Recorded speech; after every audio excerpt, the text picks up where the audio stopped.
ଯେ ଆଶୀର୍ବାଦ ବା ଭଲ ପାଇବା ଏଟା ସତ ଆସିବ, ଆଜ୍ଞା ଅନ୍ତରରୁ ଆପେ ଆସିବ। ଏବଂ ଯେତେବେଳେ ଆମେ ଜନ୍ମ ହଉ ସେତେବେଳେ ଆମର ଶ୍ୱାସକ୍ରିୟା ଥାଏ କିନ୍ତୁ ଆମର ନାମ ନଥାଏ। ଆଜ୍ଞା ଯେତେବେଳେ ମରିଯାଇ ଆମେ ସେତେବେଳେ ଆମର ନାମ ଥାଏ କିନ୍ତୁ ଶ୍ୱାସକ୍ରିୟା ନଥାଏ। ନଥାଏ। ବଢ଼ିଆ କଥା। ଯେମିତିକି ମନେକର ମୁଁ ମରିଗଲା ପରେ ଶରତ ସାର୍ ମରିଗଲେ, ଏଇ ଆମ ହଳଦୀପଦାର ଥିଲେନି କି ମରିଗଲେ, କିନ୍ତୁ ସେତେବେଳେ ମୋର ଶ୍ୱାସକ୍ରିୟା ଚାଲୁନଥିବ, ମୁଁ ମୃତ ହେଇଯାଇଛି କିନ୍ତୁ ମୋର ନାମଟା ଅଛି। ତେଣୁ ଜନ୍ମଠାରୁ ମୃତ୍ୟୁ ପର୍ଯ୍ୟନ୍ତ ଆମେ ସମସ୍ତେ କେମିତି ମାନେ ହାଉ ଟୁ ମାନେ କ୍ରିଏଟ୍ ନେମ୍ ଆଣ୍ଡ ଫେମ୍, ସେଇପାଇଁ ଆମେ ସମସ୍ତେ ବ୍ୟଗ୍ର ହୋଇ ବା ଚିନ୍ତିତ ହୋଇ। ତେଣୁ ପଇସା ରୋଜଗାର ନ କଲେ ଆମେ ଚଳିପାରିବାନି।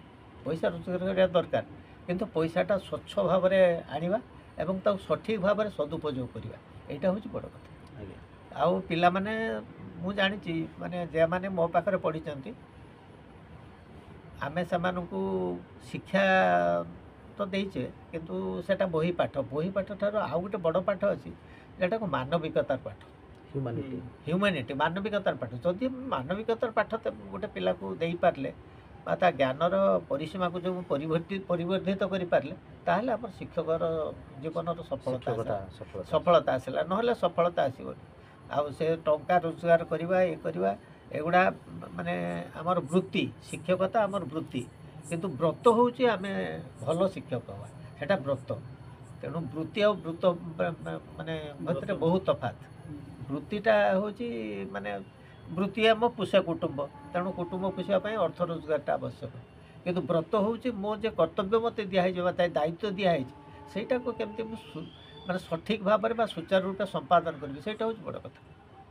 ଜଣେ ମେହେନ୍ତଟେ ଇଏ କରୁଛି, ସେ ମେହେନ୍ତର କାମଟା ସେ ମା କାମ କରୁଛି, ମେହେନ୍ତଟା ମା କାମ କରୁଛି ନା।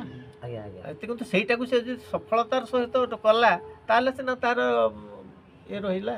ଆଉ ସିଏ ଯଦି କହିବ ମୁଁ ମେହେନ୍ତର, ମୁଁ କାହିଁକି ଟିକେ କରିଦେବି, ନା, ସେ ସେଇ ମେହେନ୍ତର କାମଟାକୁ ସେ ସଫଳତାର ସହିତ କରିବାର ଅଛି।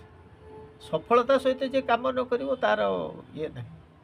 ଏବଂ ମାନେ ଆଜି ଆକ୍ଚୁଆଲି କକା ସାର୍ଙ୍କ ପାଖକୁ ଆସିଲା ପରେ ମୁଁ ଯେଉଁ ଜିନିଷଟା ଭାବୁଥିଲି ସାର୍ ସେଟାକୁ ପୁରା ମୋତେ କରେକ୍ସନ୍ କରିଦେଲି ଯେ ନା ଏଇଟା ଭୁଲ ଏଇଟା ଠିକ୍। ତେଣୁ ମାନେ ଆମେ ଯଦି ସାର୍ଙ୍କ ପାଖରେ ଆଜି ପହଞ୍ଚି ପାରୁଛେ ସାର୍ ଆପଣଙ୍କ ପାଖରେ, ଏଇଟା ଗୋଟେ ଜୁବିଲିଟା ଗୋଟେ ମାଧ୍ୟମ। ଯଦି ଜୁବିଲି ନ ହେଇଥାନ୍ତା ହୁଏତ ମୁଁ ଆପଣଙ୍କ ପାଖକୁ କେବେ ଆସିପାରିନଥାନ୍ତି।